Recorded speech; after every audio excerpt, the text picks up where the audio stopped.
Welcome to Testosterothon, 28 movies so manly, they'll turn your muffin top into an oily mass of veiny muscles.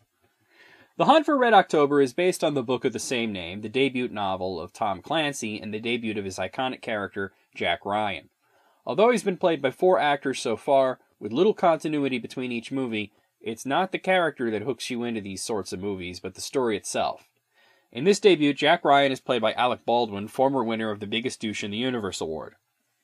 He plays opposite of Sean Connery, who gets top billing, as well as other recognizable faces like James Earl Jones and Sam Neill. This is a hard-boiled Cold War thriller about a submarine called the Red October, a highly dangerous nuclear sub the USSR came with that is nearly undetectable due to its almost completely silent propulsion system.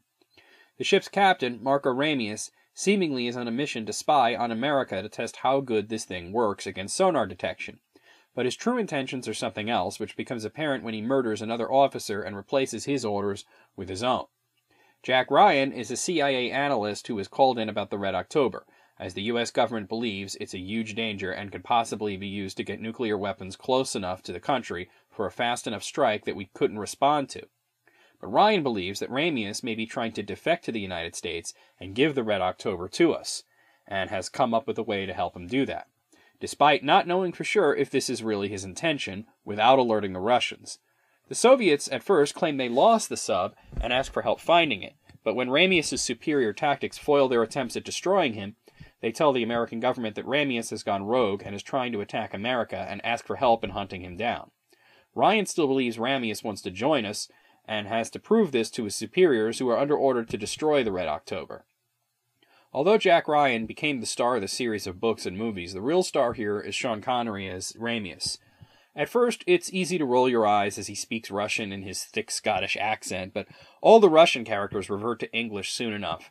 This seems silly, but the storytelling is so good that I never worried much about it. The movie is tense and gripping with great special effects for its time, and there never really seems to be a foregone conclusion. What's interesting is that this is one of the purest Cold War stories you can imagine, as there really is no villain and no hero. Ryan is the good guy American, Ramius is the good guy Russian who wants to join America, and the Soviets may have been our tacit frenemies at the time, but knowing what they knew, you can't blame them in the slightest for the stuff they do in this movie. Everyone is doing what they best believe to avoid a full-scale war with mutually assured destruction. For anybody who remembers a time when we were at a state of full peace, but always under the threat that an unimaginable war could start at any second, for the smallest reason, can appreciate this story. The acting is solid.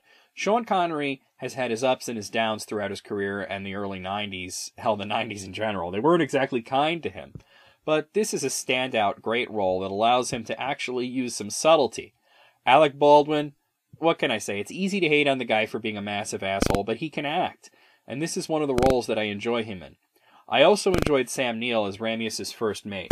He only really gets 2 good scenes, but they are highly memorable. It's not my favorite portrayal of Jack Ryan, but it's not really the main character. Ramius definitely is. On the machismo meter, I'm going to give this one a 7. It's manly enough. I mean, there's barely any women in this movie at all. It's just nothing that pushes it over the top. I did kind of want to punch Baldwin a few times. For an actual score, I'm going to give this one a 9. It's an excellent film that can keep you on the edge of your seat without big action, and even a quarter of a century later, knowing the plot inside and out, it's still very tense.